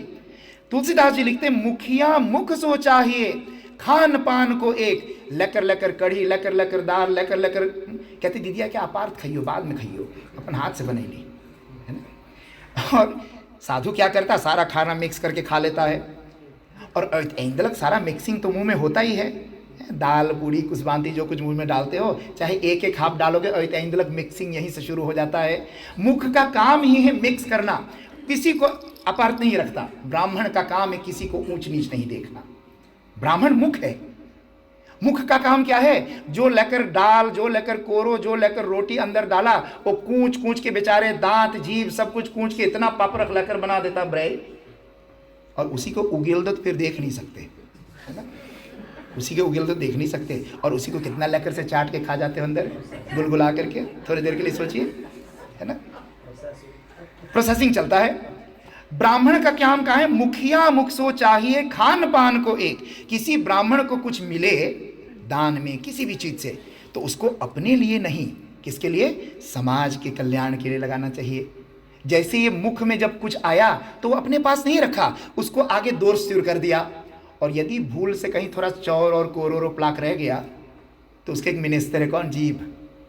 जीभ क्या करती है? उसको याद दिलाता है, ए निकाल, कोना में फंसा हुआ है, इसको भी ले, नहीं तो तांत प्लाक बना देगा. और जो ब्राह्मण, याद रखो शास्त्र कहता, जो ब्राह्मण अपने समाज का लिया हुआ अपने लिए रख लेता है, तो ब्राह्मण के अंदर से दुर्गंध आने लगता है, तांत प्लाक मांगने लगता है. इसलिए ब्राह्मण पूज्य, मैं भी पूजूंगा, लेकिन ऐसे ब्राह्मण तो बनो जो शास्त्र कहता है ब्राह्मण, वो ब्राह्मण के गुण भी गीता में भगवान ने गिनाया. ऐसे ब्राह्मण हम आपको बता रहे थे. gemeenschap का मुख क्या है? Wat is het hoofd van het gemeenschappelijke lichaam? Dat is de Brahman, de intellect. En waarom is jouw hoofd belangrijk? Ook voor het intellect. जो groep, de geleerde groep, die goed in kan inzien, उसका जाति मत पूछो, उसका बाप के नाम मत पूछो, तुम गंगाराम पांडे के बेटवा हो कि तिवारी के बेटवा हो या दुबे के बेटवा है, चौबे के बेटवा, ना, चतुर्वेदिक बेटवा. नाम से कोई ब्राह्मण नहीं होता. शास्त्र कहता है यदि वो इंटेलेक्चुअल है तो वो ब्राह्मण है. होफ्ट फन द gemeenschap. अब आगे चलिए. होफ्ट तो हो गया. अच्छा, यहाँ से आइए, होफ्ट से नीचे क्या है? हाथ. ये हाथ लग गया. आपको कोई जटहरा फेंक के मारता है तो क्या मुड़ उठा के कॉप करते हो क्या? जैसे फुटबॉल लोग कॉप करते हैं ना. तुम्हें कोई कुछ फेंक के मारता तो क्या करते हो? पहला हाथ ही उठाते हो ना. ये हाथ का काम क्या है? रक्षा करना. हाथ बसखरम करता है. ऐसे क्षत्रिय, कल मैंने बताया था, क्षत माने पृथ्वी, त्रिय माने त्राण रक्षा. क्षत्रिय का काम है पृथ्वी की रक्षा करना. राजा का धर्म था अपने प्रजा और पृथ्वी का रक्षा करना. इसलिए राजा और मिलिटेर और पुलिस को क्या कह दिया गया? यही देश के gemeenschap का हंद है. नीदरलैंड gemeenschap नीदरलैंड, अटलांट नीदरलैंड, उसके हाथ कौन है? यहाँ के मिलिटेर पुलिस एमपी देश के हाथ है. het gemeenschappelijke lichaam के हाथ है. आगे चलिए, तुम्हारा खमींसखाब का यदि एक लिखाम है तो उसका रोम्प क्या होगा? कहा आप अपने रोम्प में देख लो, फनफ गटई के नीचे से लेके नाफल के ऊपर तक। इस प्रोसेस में, इस पीस में क्या होता है, जितना उपनाम अफखिफ्त होना ना, उपनाम वातर अफखिफ्त वातर नीर, उपनाम ब्लुत अफखिफ्त ब्लुत हार्थ, उपनाम और कुछ बोलो, भोजन भी, उपनाम भोजन अफखिफ्त भोजन, वो भी इतने दूर तक। जितना कुछ लेन देन है वो इस भाग में चलता है तुम्हारा रोम्प में। खमींसखाब लिखाम का रोम्प क्या है? कहा वैश्य वर्ग बनिया लोग, दुकानदार भी 50 किलो आलू, 50 साका आलू उनको घर में आ जाए और वो सोचे ना इसी आलू को मैं मगासैन में बंद करके रखूंगा, तो क्या देश में चलेगा? आगे लोग भूखे मर जाएंगे। लोग फिर क्या कहेंगे? हेतलांत इस सीख इकोनॉमी द्राइट नहीं। जब देश का पेट खराब हो, माने जब इकोनॉमी खराब हो, इकोनॉमी माने हांदल बिजनेस, लेन और देन। खमींसखाब का लेन देन यहां इस रोम्प में होता है, इसलिए रोम्प इज द क्या है? खमींसखाब लिखाम का रोम्प वो वैश्य है। वहां भी कोई जन्म नहीं है कि जन्म से कोई बनिया हो। आप देख लो, बाप का नाम दुबे लेकिन बेटा ने खोला शर्मा शू हाउस, और शर्मा शू हाउस में शू किसका बेचता? गाय के चमड़ा का शू बिकता वहां, है ना। और बाप पंडित ब्राह्मण है लेकिन बेटा गाय के चमड़ा का शू बेच रहा। कोई गलत काम नहीं, शू हाउस खोलना अच्छी बात है, लेकिन जन्मवादी जो जन्म विचारधारा मानते लोग, यदि तुम शर्मा हो तो भाई बेशर्मा की तरह जूता क्यों बेच रहे हो? शर्मा होना, बेशर्मा थोड़ी तुम्हारा नाम है। इसलिए शास्त्र कहता है होफ्ट फनत खमींसखाब लिखाम दैट इज द ब्राह्मण, हंद फंद खमींसखाब लिखाम दैट इज द क्षत्रिय, रोम फन यो खमींसखाब लिखाम that's in the economy of business class जो है। और कहा ये सारा तीनों के चलाने वाला कौन है? क्या लाला जी बैठ करके अपने आप आलू तौलता है या कोई कम करता लेबर लगाया होता है? कम करता होता है ना, आर्बेइदर होता है। क्या मिलिटेर में भी, मिलिटेर पुलिस तो है लेकिन सारे काम क्या पुलिस मिलिटेर करते? उनके यहाँ भी तो कॉन्सर्श लेबर आदि होता है, आर्बेइदर होते हैं। और जो खलेरद क्लास है वो भी बैठ करके ऑर्डर देता, चाय लाओ, स्क्रिप्ट लाओ, कागज लाओ, पेन लाओ अपने कॉन्सर्श को, वहाँ भी तो कॉन्सर्श काम करता आर्बेइदर। यदि एक देश में आर्बेइज क्लासेस ताक कर दे तो क्या कोई बढ़ंती होगी? लोग क्या कहते हैं? Het land staat stil. Waarom staat het land stil? Omdat de voeten van het land stil staat. En wie zijn de voeten van het land? शूद्र। उसको आर्बेइज क्लास बोलते हैं, शूद्र को आर्बेइज क्लास बोलते हैं। यदि आर्बेइज क्लासेस ताक कर दे तो ब्राह्मण, क्षत्रिय, वैश्य कोई काम नहीं कर सकेगा। इसलिए आप देखिए, शूद्र नीच है क्या? यदि नीचे तो कल से सब लेबर को 5 लाख दे दो, सारे आर्बेइदर को 5 लाख दे दो, फिर देखो देश चलता है कि नहीं चलता है। हमारे शास्त्र में कभी किसी को नीच और ऊंच नहीं कहा गया था। और याद रखो, यदि शूद्र नीच है तो शूद्र कहाँ से पैदा हुआ? हमारे पंडित बाबा लोग कहते देखो ब्राह्मण भगवान के मुंह से पैदा हुआ। तो हमारे सूर्यनाम में एक बड़ा विद्वान आदमी था, उसने पंडित को पकड़ लिया मर्नी में, कहते पंडित चुप रहो 1 मिनट, फिर से बोलो, क्या बोले हो? पंडित ने कहा भैया ब्राह्मण भगवान के मुंह से पैदा हुआ। तो उस आदमी ने कहा पंडित आप भी अपने माँ के मुंह से पैदा हुए? बाबा की वहीं बोलती बंद हो गई। क्यों उल्टी सीधे लोगों को पढ़ाते हो? कोई मुंह से पैदा होता है क्या? परमात्मा के मुख स्थानी माने खमींसखाब लिखाम, उसका मुख स्थान पे ब्राह्मण है। मुख स्थान माने चिंतन के लिए। कहते हाथ से क्षत्रिय पैदा हुआ, जंघा से वैश्य पैदा हुआ और गोड़ से शूद्र पैदा। यदि थोड़े देर के लिए मान ले पंडित की बात कि गोड़ से शूद्र पैदा हुआ, तो भगवान की गोड़ से और कौन पैदा हुआ था? विष्णु पादाब्ज संभूते गंगे त्रिपथ गामिनी धर्म द्रवेति विख्याते पापम में हर जाह्नवी कलिमल नाशिनी पाप हारिणी त्रिपथ गामिनी माँ गंगा। कहाँ से पैदा हुआ था? भगवान की गोड़ से। तो यदि गोड़ से पैदा होने से कोई नीच हो जाता है, शूद्र को नीच कहा गया क्योंकि भगवान की गोड़ से पैदा हुआ, तब तो गंगा माँ भी नीच होगी। क्यों जाके नहा के शुद्ध होते पंडित बाबा जी हमारे? क्यों जाते हो नहाने? ये तर्क है। शास्त्र कहता है, भगवत गीता कहती है, चातुर्वर्ण्यम मया सृष्टम गुण कर्म विभागश। मैंने 4 वर्णों को बनाया। Ik heb de 4 classificatie gemaakt van de gemeenschap op grond van गुण en कर्म, niet op grond van de जन्म। लेकिन भगवान बेचारा क्या करे? उस समय भी लोग जन्म मानते थे, भगवान को हैरान करना पड़ा। और एक बार नहीं, कोई बात बहुत महत्वपूर्ण होना उसको फर्दौदलक करने के लिए कई बार दोहराना पड़ता है। भगवान ने चौथे अध्याय के 13वें श्लोक में ये बात तो कही, लेकिन भगवान से रहा नहीं गया। आखतिन दहोस्तक के एंड में फिर से दोहराया। क्या दोहराया? आखतिन दहोस्तक के फर्स ए न फिर तक याद रख लेना। ब्राह्मण क्षत्रिय विषाम शूद्राणाम च परंतप कर्माणि प्रविभक्तानि स्वभाव प्रभवैर्गुणैः। भगवान ने क्या कहा? कर्माणि प्रविभक्तानि स्वभाव प्रभवैर्गुणैः। वहां भी गुण कर्म स्वभाव बताया। जन्म कहीं आया? नहीं आया। अब आप कहोगे स्वामी जी फिर हम लोग कब से मानने लगे कि पंडित के बेटवा पंडित होगा? और हॉलैंड में ये रोग की तरह फैला हुआ है आज भी। इस मंदिर में इसलिए कह रहा हूं क्योंकि मुझे इसलिए मंदिरों में जाना मना है स्वामी राघवानंद को, क्योंकि मैं जन्म से ब्राह्मण नहीं हूं। और इसलिए मुझे कोई दुख नहीं है या कोई क्लेश नहीं है कि मैं जन्म से ब्राह्मण नहीं हूं, क्योंकि हमारे शास्त्र ही नहीं मानते कि जन्म से कोई ब्राह्मण है।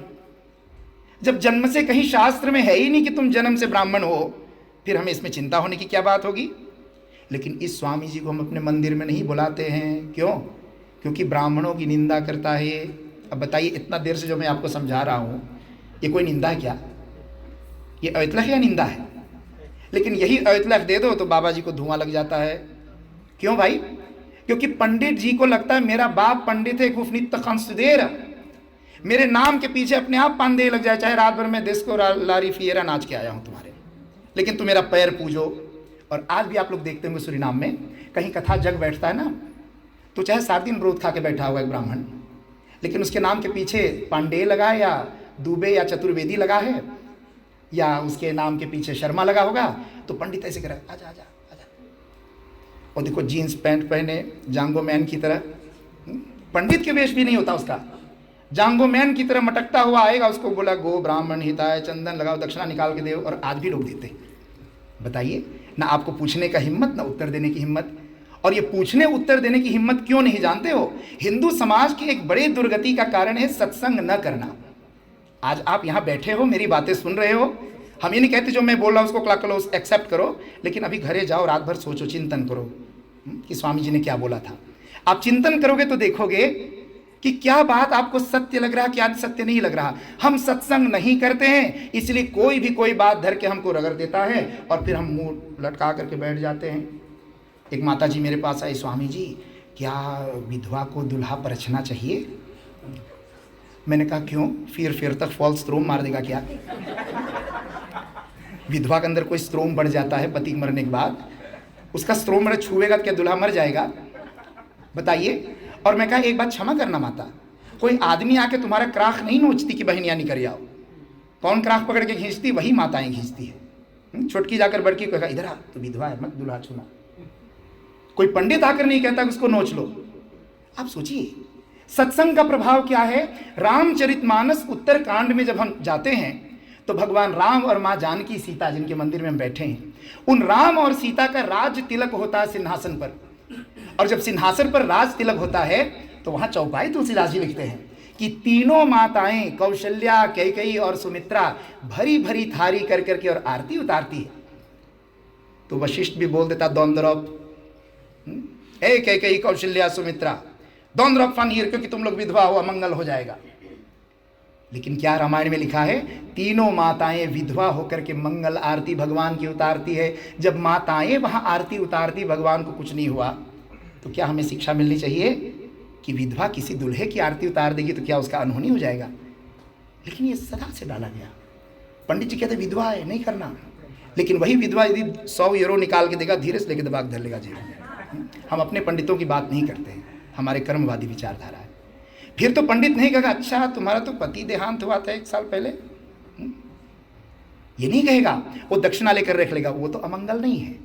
ये तर्क आपको कहां सीखने को मिलेगा? व्यासपीठ से, सत्संग से। जब तक आप मंदिर नहीं जाएंगे, सत्संग नहीं सुनेंगे, स्वाध्याय नहीं करेंगे, आपकी बुद्धि में प्रखरता नहीं आएगी। मैं आपसे निवेदन कर रहा था कि 4 वर्ण को भगवान ने बनाया और ये कोई ऊंच नीच नहीं है। ब्राह्मण अपने स्थान पे पूज्य है, क्षत्रिय अपने स्थान पे पूज्य है, वैश्य अपने स्थान पे पूज्य है, आदरणीय है, और शूद्र तो है ही। आपका लेबर, आपका सेवक जो है, यदि वो आपकी सेवा उसको भी नाराज कर दो तो क्या आपकी पूर्ण रूप से सेवा करेगी? नहीं करेगा। इसलिए चारों आदरणीय और रिस्पेक्टफुली इसको हमें बिहेवियर देना चाहिए। भगवान गीता में कहते हैं ये मेरे द्वारा रचे गए हैं। और अर्जुन, गुण कर्म स्वभाव के आधार पर व्यक्ति का वर्ण होता है, कोई जन्म से ब्राह्मण नहीं होता। आज भी माताएं पूछती है चुप्पे से, और उससे नहीं पूछेगा पंडित से, ये बंसीधर ब्राह्मण है, ऐसे पूछेंगे। क्या पूछेंगे? ओ मैना के मंदिर में तो वहां ब्राह्मण लोग नहीं होते हैं, तो क्या तुम्हें बकुला दिखाई दे रहे सब सफेद सफेद में?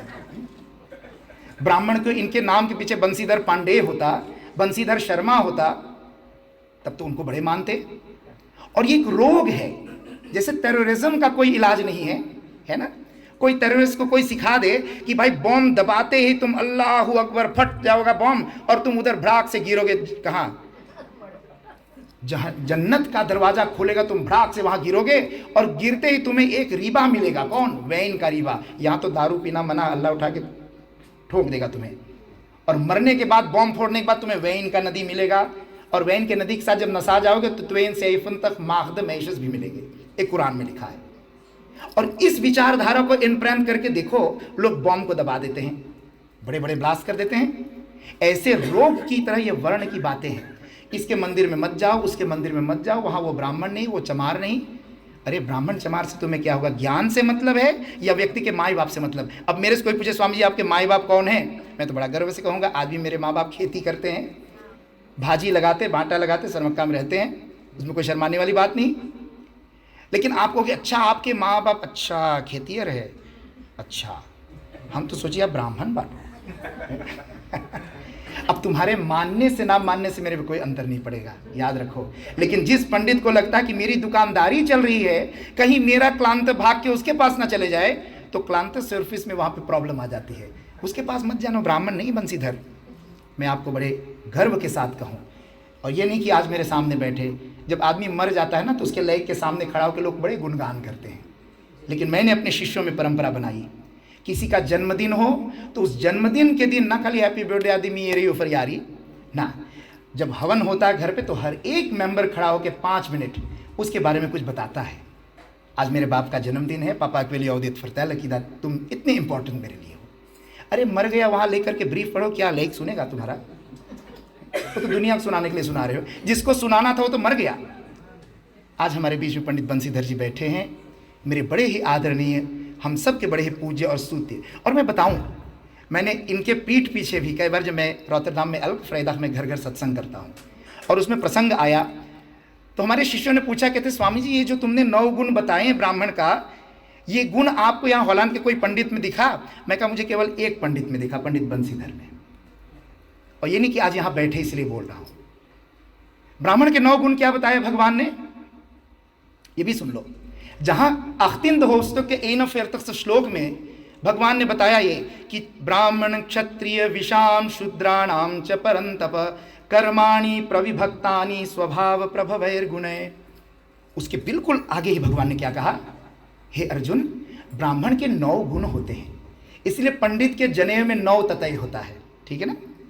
जो आम जनेऊ होता है उसमें 3 ततई होते हैं। एक ततई क्या याद कराता है? पितृऋण, तुम्हारा माँ बाप कितना बलांगरेख था।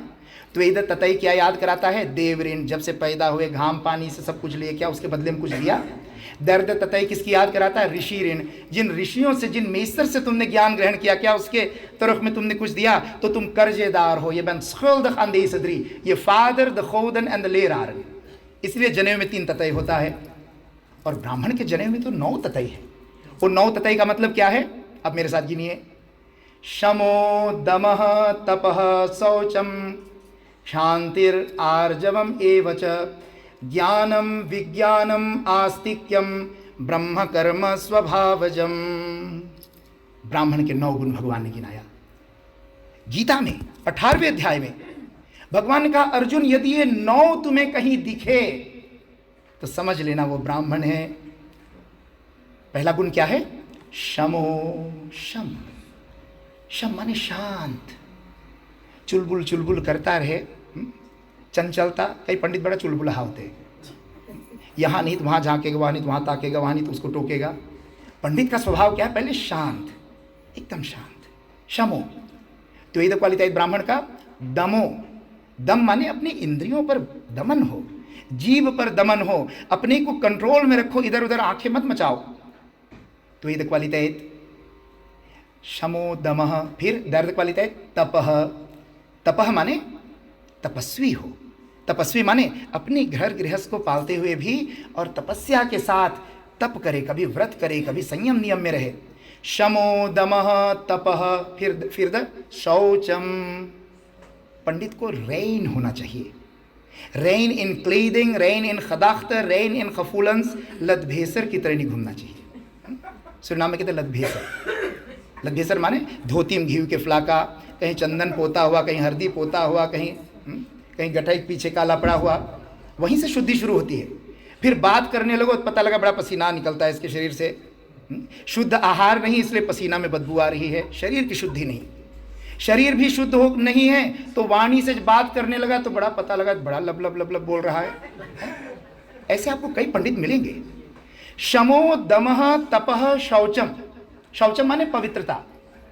आगे चलिए, शौचम आर्जवम एवच। आर्जवम माने रिजुता, सरलता, सिंप्लिसिटी। ब्लिंग ब्लिंग ना हो। पंडित हो पहले से 5 मोहर लटकाए घूम रहे हो, वो कोई पंडित का लक्षण है क्या? ना। पंडित के कंठ की शोभा माला से है, मोहर दलहिया से नहीं है, यूलियाना लटकाए घूमो ना। शमो दमः तपः शौचम। शांति। शांति ना क्षमा करना। वो ज्ञानी है, ब्राह्मण ज्ञानी होता है, इसलिए उसको क्षमा करना चाहिए। शांतिर आर्जवम, सेज द क्वालिटी। आर्जवम माने सिंप्लिसिटी। ज्ञानम, कैनस हो, खूब ज्ञान हो।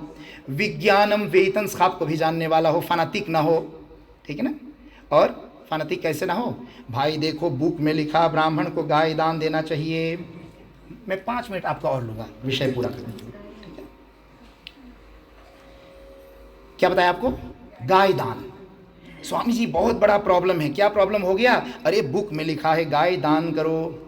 तो पंडित ने कहा देख मैं तेरा प्रॉब्लम अप्लस कर देता हूँ। गरुड़ पुराण में लिखा गाय दान करो, गाय के सींग में सोना लगाओ। तो तू ऐसा कर यजमान, एक बड़का की गाय बनवा के सोना के ही दे दो मुझे। अब सोना का गाय दान करो। अब पूछिए पंडित से गाय दान क्यों दिया जाता था? एक गाय ब्राह्मण को दान क्यों दिया जाता था भाई? हमारे शास्त्र में लिखा ब्राह्मण गो ब्राह्मण हिताय च। एक गाय और ब्राह्मण वारों अवस्खैदलक वारों। एक गाय जब तुम पंडित को दो, और आप लोग जानते हैं सूरीनाम में पहले सबके घर के आगे गाय पेन होता था। दुई गाय होते थे, दूध नहीं तो गोबर, गोबर नहीं तो गोमूत्र, कुछ ना कुछ होता था। तो गाय क्यों ब्राह्मण को देते थे? कि गाय ब्राह्मण यदि ले जाएगा उसका दूध दूहेगा, दूध से दही बनाएगा, दही से घी बनाएगा, घी से हवन करेगा, पंचामृत बना के ठाकुर की पूजा करेगा, और इतना तक गाय के मूत्र और गोबर से अपना यज्ञशाला लीपेगा। पाइनॉल से लीपने का विधान नहीं शास्त्र में। रेन सेन एंड पवित्र सेन तो ही देगा। शुद्ध होना और पवित्र होना 2 चीज है। पाइनॉल से तो घर शुद्ध हो जाता है, लेकिन देवता वहां शायद आए या ना आए, मैं नहीं जानता। लेकिन उसी स्थान को गौमूत्र से कर दो, हॉलांत वाला गौमूत्र नहीं, सैबाना वाला गौमूत्र, उससे पवित्र कर दो, फिर तो देवता वहां आकर वास करते हैं। गाय ब्राह्मण को इसीलिए दिया जाता था कि वो गाय का पालन करेगा। गौ के शरीर में सारे देवता है, ब्राह्मण का काम है सब देवता को पूजना। अब कहाँ वो 10 मूर्ति पूजता चलेगा? एक गाय को सवेरे सेवा कर लिया, सारे देवता पूज गए। ये सारे खदाख्त तो उसके पीछे था, ब्राह्मण को गाय देना।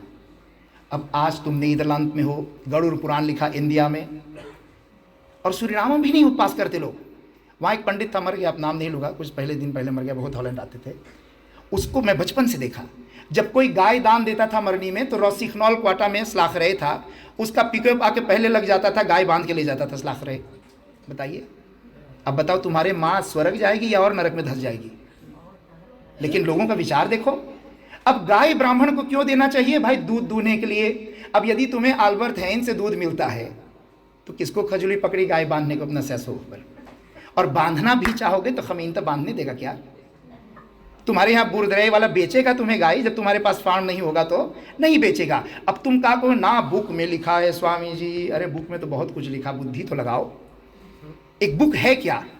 किसी व्यक्ति का बुद्धि खपंत और पापीर, उसका नाम है पुस्तक। और आप बोलते हो ना प्रमाण देव। स्वामी जी प्रमाण कहाँ है? और प्रमाण का अर्थ क्या है? प्रमा कहते बुद्धि को। प्रमाण माने संस्कृत में होता बुद्धि द्वारा नापा गया। खमेत ओफर वो खंदुरत इंतलेक्ट, दैट इज प्रमाण। कोई बुक का नाम प्रमाण नहीं होता। और यदि इंतलेक्ट से ओफर वे करो तो आप देखो आज के युग में आप गौदान कर सकते हो। किस रूप में करो भाई? पंडित जी को कोई दान दक्षिणा ही दे दो कि पंडित जी इस पैसे को तुम किसी गाय को दान देना। आज जगह जगह बूर्द रहे, गाय को घास दे दो। यहाँ नहीं हो सके सूरीनाम में किसी को स्लैप मिल खरीद के दान करा दो। गौ दान के अनेक प्रारूप है। लेकिन अब तुम कहो सोना की गाय बना के दो, तो सोना की गाय तो दूध देगा नहीं तुम्हें दूध पीने के लिए पंडित जी। इसलिए ये सारी चीजें शास्त्र में हमारे बताया। मैं आपको बता रहा था ज्ञानम विज्ञानम, वो वैज्ञानिक हो, फनातिक ना हो कि बुक में लिखा तो होना चाहिए। और अंतिम क्वालिटी क्या है? आस्तिक्यम। आस्तिक्यम माने जैसे यजमान भगवान को विश्वास करता है ऐसे पंडित को भी चाहिए विश्वास करे। ये ना सोचे सर्वा कुछ ना जाने ठेल दे। होता ना कई बार गड़बड़ गड़बड़ मंत्र बोला और उसमें चढ़ा दिया, चंदन नहीं तो कुछ और चढ़ा दिया, सिंदूर नहीं तो कुछ और कर दिया ना। यजमान तो समझता ही नहीं। और कई बार देखो जो संस्कृत पढ़े विद्वान लोग हैं तो आप जाकर देखोगे कि यजमान पंडित को खुश करता है, पंडित यह मैन पूजा हेल खुद खदान। और एक बार मेरे एक बड़की माई ने बोल दिया, हमको बुलाया था, मैं कहा पंडित चला जाएगा तब मैं आऊँगा। कहते नहीं आप आ जाना पहले ही। और हम गए तो पंडित जी मंत्र पढ़ रहे थे अपना, और पगडरधारी ब्राह्मण देव, जन्म से अपने को ब्राह्मण मानने वाला, मेरे ओर देखे ही नहीं। और शुरू वाला मंत्र से लेकर अंतिम वाला मंत्र सारे उल्ट पुल्ट बोल रहे थे। अब वो उससे भागा नहीं जाए, मेरे से उठा नहीं जाए, है ना, और मेरे से सुना भी ना जाए। और वो सारा बोले जा रहे बोले जा रहे बोले जा रहे। और लास्ट पे बड़की माई कहती पंडित एक बैन हेल ब्ले हेल मुई में पूजा खदान। और बाबा जी जब चले गए तो बड़की माई साहब मेरी कहते स्वामी अब बच्चों को आप कुछ उपदेश दे दो। मैं कहा मैं क्यों उपदेश दूँ, तुम तो मेरे से ज़्यादा विद्वान हो, तुम तो मेरे से ज़्यादा पढ़े लिखे हो। कहते नहीं आप मजाक करें। मैं कहा मजाक नहीं कर रहा हूँ, मैं आई एम डेड सीरियस। कहते क्यों? मैं कहा अभी आप क्या कह रहे थे? पंडित जी बड़ा अच्छा से पूजा कराए हो। मैं कहा तेरे मन की श्रद्धा में तोड़ना नहीं चाहता, लेकिन मंत्र एन से मंत्र अंत तक मैंने रिकॉर्ड भी कर रखा अपने फ़ोन में। मैं कहा सारा उल्टा मंत्र तेरे पढ़ के गया है, क्या खाक पूजा किया अच्छा। और तुम जैसे यजमानों से ये पंडित बिगड़ते हैं, क्योंकि तुम तो पहले से प्रफुल्लित हो, बहुत अच्छा पूजा किए। कहते नहीं नहीं उसने सब कुछ इतना अच्छा सेतियाया। मैं कहा सेतियाए तो बिना मंत्र भी सेतिया दो, सारा तफरा भर जाए फूल फल से। सेतियाने से कोई पूजा होता है क्या? लेकिन आप जानते नहीं, इसलिए आप पंडित जी को बुलाते हो। और मैं ये निवेदन करना चाहता हूँ, किसी पंडित के प्रति नहीं कहता हूँ। आज हमारे बहुत प्राचीन बहुत वृद्ध हो गए 80 साल की आयु में, इनके निर्देशन में कई पंडित तैयार हुए। लेकिन पंडितों को तैयार करने के बाद भी हम गारंटी नहीं ले सकते कि हमारा पंडित वही कराएगा जो हमने सिखाया है। हमने भी इस देश में कई पंडित तैयार किए, लेकिन जब पीठ पीछे सुनते उन्होंने ऐसे किया उसने ऐसे किया, तो हमने ये शिक्षा तो नहीं दी थी। और वो जाके कहते भी कि मैं स्वामी राघवानंद जी का चेला हूँ। अब बताइए, और वो फस्तकें खोज रहे वहाँ, मनमानी अपने काम कर रहे, लूट रहे, दुनिया का बाजार चला रहे हैं। इसलिए मैं निवेदन कर रहा था, श्रीमद् भगवद गीता का यह सिद्धांत है कि चातुर्वर्ण्यम मया सृष्टम गुण कर्म विभागश तस्य कर्तारम अपि माम विद्धि कर्तारम अव्ययम। भगवान कहते अर्जुन, ब्राह्मण क्षत्रिय विषाम शूद्राणाम च परंतप कर्माणि प्रविभक्तानि स्वभाव प्रवैर्गुणे। भगवद गीता का सिद्धांत है, कोई जन्म से ब्राह्मण नहीं होता। हाँ, यदि कोई व्यक्ति में ये गुण आपको दिखे, आपको पंडित बंसीधर में इन 9 गुणों में कोई गुण दिखे, 9 न दिखे 7 ही दिख जाए, हम कहते हैं 9 में से 5 ही दिख जाए, इन मेयर दान द हेल्फ दिख जाए, तो कम से कम तब तो वो स्तुत्य है, पूजनीय है। लेकिन जब तक हम सत्संग नहीं करेंगे, इन गुणों को नहीं सुनेंगे, इन ज्ञान को नहीं समझेंगे, तो हम जानेंगे भी नहीं। और जब जानेंगे नहीं तो विश्वास भी नहीं होगा। फिर दूसरा भड़का देगा, अच्छा चमार से पूजा कराएगा ये लोग, ऐसे लोग कहते हैं, जबकि उसको कोई श्लोक का कोई मंत्र का ज्ञान नहीं होता। इसलिए याद रखो, आज गीता यज्ञ के तृतीय दिवस पर हमने आपको वर्ण व्यवस्था के विषय में बताया और ये निवेदन किया कि द क्लासेस सिस्टम, जिसको कास्ट सेल्सल कहते हैं, dat is niet van de geboorte, dat wordt bepaald door de kwaliteiten van een mens die in een mens van nature aanwezig is en die trekt hem ook aan naar die richting toe in zijn studie.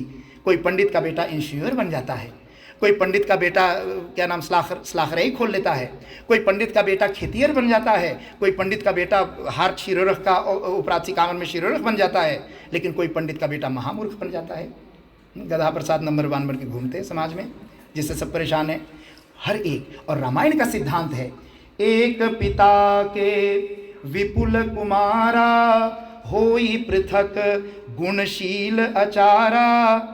एक बाप के कई बेटा है, गुणशील आचरण से अलग अलग कैसे हो गए? तुलसीदास जी आगे लिखते हैं, को पंडित को तापस ज्ञाता ब्राह्मण, को धनवंत, धनवंत माने मनी मैन बिजनेस वैश्य, सूर माने सूरमा क्षत्रिय, को दाता, दाता माने शूद्र, कोई ब्राह्मण, कोई क्षत्रिय, कोई वैश्य, कोई शूद्र, एक पिता के विपुल कुमारा होई पृथक गुणशील चारा। और अब महाभारत में भी देखे होंगे, अर्जुन के बाप कौन थे? बोलो बोलो बोलो। अर्जुन के पिता का नाम क्या था? पांडु। ठीक है ना? आप लोग फिर से महाभारत देखिए, फकांसी है, भूल रहे हो। पांडु। पांडु के बाप कौन थे? बोलो बोलो, फिल्म में देखे होंगे। उसकी माँ आजी ने बुलाया था जंगल से एक ऋषि को। कौन ऋषि था वो? ऋषि वेद व्यास। अर्जुन के बाप पांडु, पांडु के पिता वेद व्यास, और वेद व्यास के पिता ऋषि पराशर। अर्जुन के पर आजा ब्राह्मण, अर्जुन के आजा ब्राह्मण, अर्जुन के बाप क्षत्रिय कैसे हो गया? यदि जन्म से था तो उसको भी ब्राह्मण बनना चाहिए था, है ना तर्क? लेकिन अर्जुन क्षत्रिय बन गया, ब्राह्मण उनका आजा पर आजा। इसलिए कई प्रमाण शास्त्र में भरे हैं कि जन्म से कोई किसी का जाति नहीं होता, जिसमें जो गुण कर्म स्वभाव होगा उसके आधार पर उनका अधिकार बनता है। Gemeenschappelijke leven is op grond van de kwaliteiten, और jouw individueel leven dat is gerelateerd aan दर्शन। तो नीति और दर्शन धर्म के दो पैर हैं। जिस धर्म की स्थापना भगवान करने आया था उसके ये दो पैर है। इसके विषय में हम लोग कल आगे चर्चा करेंगे। सर्वे भवन्तु सुखिना, सर्वे सन्तु निरामया, सर्वे भद्राणि पश्यन्तु, मा कश्चित् दुःखभाग् भवेत्। ओम शांति शांति शांति। ओम। अभी 2 दिन और सत्संग यहाँ है। आज सुबह हम लोगों का यज्ञ बड़ा सफल रहा।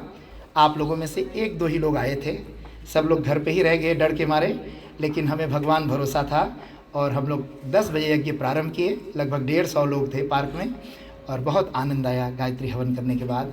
तो अगले साल आप लोग ज़रूर उसमें भाग लीजिएगा। धन्यवाद।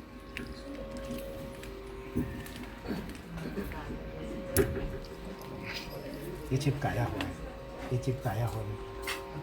हाँ नहीं नहीं, आपको देखिए।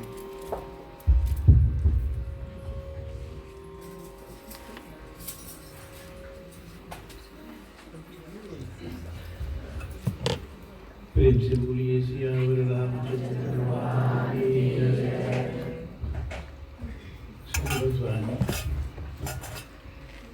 मैं क्या बोलूँ, जितनी बात आप सुने उससे मुझे कुछ बोलना